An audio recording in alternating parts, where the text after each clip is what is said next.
How's everyone doing? Today I have a horror collection update with 7 pickups. And if you've seen any of these movies or movies related to the Funko Pops, definitely let me know what you think of them and let me know which one is your favorite and let me know which of these pickups is your favorite as well. I am going to do a complete horror Funko Pop collection video coming up soon. I'm going to go ahead and show you the Funko Pops first. Let me know, do you keep your Funko Pops in the box or do you take them out? I take them out, but I do keep the boxes. I store them in my attic. But first off, we have the Leprechaun. And there is another version where it has blood all over him. I didn't really like the look to that one as much. I think this one looks cooler, and I dig it. Sometimes the blood ones, the splatter, it's too much, and it kind of takes away. It doesn't look as good, in my opinion. There are some ones that do look cool, like the Leatherface Hot Topic one, which I thought looked cool with the blood splatter. It was just a little bit, but then sometimes it's just too much, and it kind of takes away from me. But apparently, this is number 1,245 in the Funko movies line. So many Funko Pops. Let me know what your favorite Funko Pop is, especially if you have horror Funko Pops. But really cool. And I didn't really love the last Leprechaun movie, but I like how they try to kind of tie it together with the first one, certain characters. But one that I absolutely love is Leprechaun Origins, and people hate on that one. I get it, it's a different look to the Leprechaun, but I think they, took a risk. They tried something new, and I appreciate it. It's more darker toned than the typical, comedic Leprechaun, where, there's a lot of levity to the scenes here. Actually, it's more, Leprechaun in the hood, back to the hood. I think it's an equal amount of horror and comedy. But let's go ahead and take this guy out. And for me, again, I keep them out of the box because I feel like, A, it takes up less room, and B, you can actually appreciate the figure itself. You can look at it in its entirety and really appreciate the sculpt. And you don't get to see all this when it's in the box. So I just think that looks awesome with his gold coin, but super cool. I'm going to put this on display. So yeah, I've seen people with like walls of Funko Pops just in the boxes, and I feel like this takes up just so much less room. And actually, let me show you one thing that I just got. It's a tiered display for my Funko Pops. So I think that's pretty awesome. However, the measurements weren't correct online. So I'm gonna have to pull my bookcase slightly away from the wall, and hopefully it will sit properly because it is a little bit longer than what it said, or actually width-wise. So yeah, hopefully it'll work out. I'm excited. It'll create some room. It'll make them look nicer too. Let me know how you display your Funko Pops. Do you have anything like this, or you just put them on the shelves? We have a special place for them. And next up is a really cool new one. And actually, I'm in New Jersey, and this came from New Jersey too. And it came in a little protector box, which is nice. Apparently, people are grading Funko Pops now with the boxes. They'll grade anything. VHS tapes now they're grading. And to me, I know there was like an uproar when people were grading VHS tapes. But to me, I mean, they grade comic books, and your comic books are meant to be read. So that whole idea of they're supposed to watch them kind of goes out the window. They've been doing that for years in cards and stuff for a long, I don't know, like 40 years, something. They've been doing stuff like that. So I don't really understand the outcry for that kind of stuff. But Funko Pops in the box, I guess it kind of makes sense. But at the same time, I feel like the boxes are so hard to get perfect. Are you ever going to get a 10? And even this one, this came in a protector. And on the side right here, it has a little imperfection dent mark. I don't know if it'll even pick up. You see it right there shining. And I feel like if you're like a hardcore Funko Pop collector, you'll probably be upset and you want to exchange it. But I feel like it's more hassle than it's worth. You're never going to get one that's perfect. This box does look awesome though. And this is Elvira, 40 years. And it's an Entertainment Earth exclusive limited edition. It is a blacklight Funko Pop. And there's a whole wave of these blacklight Funko Pops now. And I think they look really cool. Almost like Simpsons-esque in a way, but less cartoonish. But the box is super cool in this one. This is one of those rare occasions where I kind of consider keeping it in the box, but I'm not going to. Put it on display, but that looks super friggin' cool to me. Elvira is a horror icon, and I'll go ahead and take this one out. But even the box in this one is cool with the yellow. I recently picked up Elvira's Haunted Hills collector's edition Blu-ray from Scream Factory, and I already had Mistress of the Dark. But yeah, I've been a fan of her for a long time, and here we go. And I do have another Elvira The one where she's sitting on the couch. I think it was a Hot Topic exclusive. But there she is with the heart. And that looks really cool. So I dig that. And I know there's different variations and chases and stuff. So some of the Elvira ones are really hard to get and expensive. So I was happy to grab this one as soon as I saw it. All right, now let's get into the Blu-rays and 4Ks. I've got one 4K title, and it's Scream 2 from Wes Craven. Let me know what your favorite Wes Craven movie is and your favorite underrated Wes Craven movie. Like, I feel like Shocker's underrated. I feel like Serpent in the Rainbow is underrated. People Under the Stairs, I didn't used to think it was underrated, but now I kind of do. But Deadly Blessing, super underrated. I love the heck out of that one. That one had some twists before some other popular movies used similar twists. But he's done so many great movies. Obviously, people think of like Last House on the Left, The Hills Have Eyes, Nightmare on Elm Street, even Swamp Thing. But it's just, and Scream, of course. But so many phenomenal films that I've been a fan of. So he's just one of the great horror director icons. Let me know who your favorite horror director is. I feel like George Romero, Dario Argento, Wes Craven, John Carpenter. There's a few other ones too, Lucio Fulci, but they're like, you know, Wes Craven is, I'd say, at least a top 5. Scream 2 is actually my favorite in the franchise. Let me know what your favorite Scream movie is outside of the first one, because I feel like everybody says the first one. I actually really enjoyed the recent one, and I'm happy to have this one on 4K Steelbook. So really nice. I'll go ahead and do an impromptu unboxing. There's the special features. And I love that shot, actually, on the front with all the different people from the theater, the ghost face masks. Hello, Sydney, remember me. The knife. And then you open it up, it has a digital copy. And then you've got the 4K disc and then the Blu-ray disc. And then you've got this movie poster shot right there. I love the faces like that. It's so, to me, makes me think of more like 90s. I feel like they had a lot of ones like that during that time period. This was 1997 in here, but a nice glossy steelbook. A really cool design for it. I love the look to it. Next up is, I'm going to go ahead and show you this awesome box set. Awesome if you like the movies, but we've got the Paranormal Activity, the Ultimate Chills collection. And it has a kind of like a hollow foil look right there if it catches the light, which I think looks really cool.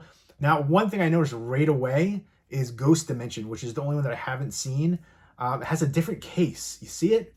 This is it's a 3D Blu-ray, so maybe that's part of the reason why, but it throws it off for me, like just the design for it. I don't know, my OCD catches that. But we've got 7 movies in here, including Next of Kin. This is the only way to get Next of Kin right now. And then you have a documentary, Unknown Dimension. So Paranormal 1, 2, 3, 4, marked ones, Ghost Dimension, Next of Kin, and Unknown Dimension. Marked ones is my favorite, and then Next of Kin. I know a lot of people didn't like Next of Kin, but I loved it. The first one to me is one of the most overrated horror movies in history, that and the original Blair Witch Project. And I know those are, again, unpopular opinion, hot take right there. But, you know, it's subjective. You know, who cares if it's a popular thing? You like what you like, let other people like what they like. But for me, people say the marketing was great for those movies. Was it, though? So you believed a real witch was living in the woods in Maryland? If you're over the age of 5 and you believe that, I got a bridge to sell you. But I feel like both of those movies are very similar. You know, all about the marketing, and then, you know, it's just people wandering around a house or the woods, and then at the end of this one's a jump scare, and then the end of Blair Witch, it's just somebody standing in the corner. Spooky. I don't know, those ones just didn't resonate for me. But I do like the sequels in here. I haven't seen Ghost Dimension. That's the only one I haven't seen, but I like, you know, 2 and 3 were really good. Marked Ones was awesome. Next to Kin 2. Let me know what your favorite in this franchise is outside of the first one. Definitely let me know if you've seen Next to Kin and what you think of that one, because that one got a lot of criticism and I loved it. But it also has this decal in here, which I feel like is I don't know, surprising to see that in here. But it has digital copies too for all of them. And then, you know, you got this documentary right here. So I'm looking forward to checking that out. It's a huge popular franchise. And I hope we see more in the franchise because, again, I liked it. It was a mixed bag for me. I didn't love the first one, but then I'm glad that these movies happened, even Blair Witch Project, because it ushered in kind of like a new wave of, you know, found footage genre. There's been found footage movies before Blair Witch Project too. But, you know, that was like one of the big ones that really pushed it. And to me, it helped. There's some really good found footage movies out there. Taking a Deborah Logan, the Poughkeepsie tapes. One that I never hear anybody mention is the Afflicted. I love the heck out of that one. The Wreck movies. Wreck 2 is my favorite of those. But those are just a few of my favorites for found footage. Let me know what your favorite found footage movie is. But yeah, I want to see more in this franchise, and I'm definitely excited for this box set, especially to own Next of Kin now. So souped with this, and I'll do another proper unboxing for this one. I'll go a little bit more in depth, and I'll show all the cases and artwork and things like that. So look forward to that coming up soon. Next up is X. This was like out of print on Amazon and everywhere. So just to find the Blu-ray was a bit expensive. I wanted to get the slipcover for it. And so I bought it from a Mercari seller who did not want to go down on their price. But I was happy to get it for still a good deal in my opinion, especially seeing what it was going for with the slipcover. When movies are out of print, especially out of print slipcovers, they can fetch a hefty price. And I know a lot of people don't care about slipcovers. If I know it has a slipcover and doesn't have it, I feel like it's incomplete. And so I'm happy to get that one. It's a nice slipcover for it. And I know there was like a 4K release in another country, but I'm okay with this one right now. And maybe they'll release it again here in the US on 4K. They've done that a few times with certain movies. Malignant was a recent one where they did that. And for movies that I enjoy, I will pick up the 4K. You don't have to buy every single different release for these movies. People complain about it, but it's a business model. They've done that for a long time, since movies have been around. How many different editions of Halloween and Evil Dead have there been? Every year they release, a steelbook or a new slipcover or some kind of different thing, different cut. So it's to be expected. But I heard everybody rave about this one. But I'm going to be honest, I just watched it. It feels a bit overhyped. I still enjoy it.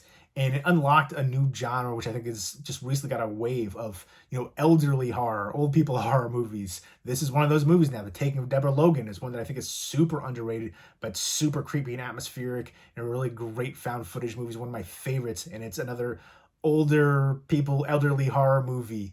But The Visit from M. Night Shyamalan is another one, and then this one too would fall into that category. I know they just released Pearl, so it's funny, but these two movies out in the same year from Ty West, and then I know they're going to do Maxine as well. So Pearl was a prequel, and then Maxine, I guess, will be a sequel to X. And Ty West, I feel like everybody's favorite, his most popular movie would be House of the Devil.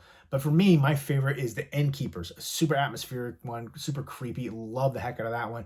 I don't think that one gets enough love. But I do enjoy X, even though I think it's a bit overhyped. From everything I heard, people were just raving about it, like it was a game changer.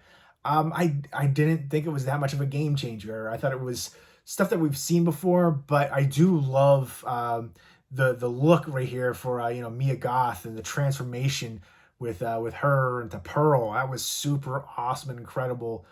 So I'm actually looking forward to seeing Pearl. I know that's out. I definitely want to check that one. I wanted to see this one first.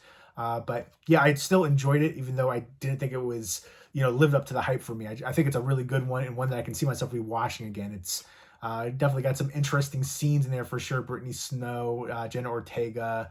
I can't wait to see Jenna Ortega as Wednesday too. I think she was great. She was really good in the last Scream movie too. So it was a good movie, Kid Cudi too.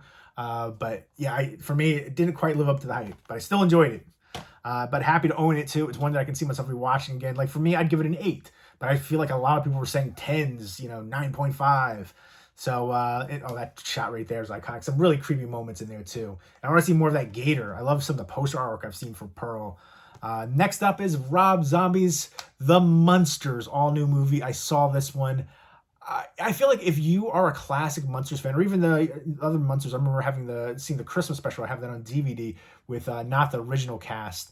I feel like it's in that same vein. It's campy, and it's that kind of campy comedy and acting, and it fits. And I like Sherry Moon Zombie. I'm a fan, and I know everybody was complaining when she was going to be in it, but I feel like that was to be expected. Rob Zombie doing a movie, and it's going to have Sherry Moon Zombie. I've always thought she was hot back since the White Zombie days, seeing her on the album artwork and stuff like that. So I thought, it was the cast did well. I think if you're a fan of the Munsters, you'll appreciate for what it is. If you're not a fan, I don't know how well it's going to do for modern, moviegoers and stuff like that aren't used to these characters. Because I feel like it's still in that same vein of the Munsters. I think he held true to those kind of characters in the way that the old TV series was. So if you're a fan, I think you can appreciate it. But if you're not a big fan, you might not appreciate it. I do feel like the pacing was a bit inconsistent. There were some lulls and it dragged a bit. I feel like a lot of could have been edited out, more streamlined. I would say it's right about average. There's some moments that I really enjoyed, and other moments where it was like, they could have cut this part out, could have made this a little bit better. But average to me. But I think if you're a hardcore fan of the Munsters, you can really appreciate that kind of humor and that campiness, because it's really that's what it is. It's in that spirit. So, and some bonus features on there too. This is released from Universal. And next up, we got Into the Deep, which I don't know too much about this one. This is a Lionsgate release, and it looks like it's going to be like this love triangle, kind of like, thriller, paranoia thing. This girl gets swept up off her feet by a mysterious stranger, and he takes her to her boat. And then all of a sudden, this other girl comes into play, and they're maybe hooking up. And suddenly, things, this party turns maybe deadly, and she has to make a decision which one is really telling the truth, and which person she can trust and who to help. And there's an explosive climax. So I thought the cover looked good. The actresses were attractive, and there's some blood there, and I like that aspect of feeling like isolated, like you can't get away in the boat, and then that paranoia, who can you really trust? So I haven't heard much about this one, but I'm looking forward to checking it out. Into the Deep. And there we go. Those are the 7 pickups right here. An awesome box set for the Paranormal Activity movies. I'm looking forward to checking out that documentary as well. And super happy to have Next of Kin on Blu-ray now. And then nice Steelbook for Scream 2 on 4K. I don't think too many people are going to think this one's great. If there is, it's going to be a small percentage. For me, again, average. I had some fun moments in there, but I feel like a lot could have been changed to make this better than it was. But you could tell that he truly loved the Munsters, and it was his love letter to them. And it was fitting for the most part. I feel like maybe he could have done a series instead, and that would have worked a little bit better, because at times it did feel a little episodic. But there's a bunch of different characters in there, and a really nice slipcover for it too. You've got some embossing right there for the title, and just a really nice shot. I would like to see some of the other characters. I got to meet Eddie Munster at a convention, Butch Patrick. He was really nice. So it would have been cool to see more characters from the Munsters. But again, I got some Funko Pops as well. Let me know what you think of them. Let me know what your favorite pickup from this haul is. And let me know if you've seen any of the movies and what you think of them, including, the Elvira's movies and Leprechaun movies. And let me know what your favorite movie is from all of these that I picked up. Leave me all those comments down below, and I hope everybody's doing well. Take care and keep it spooky.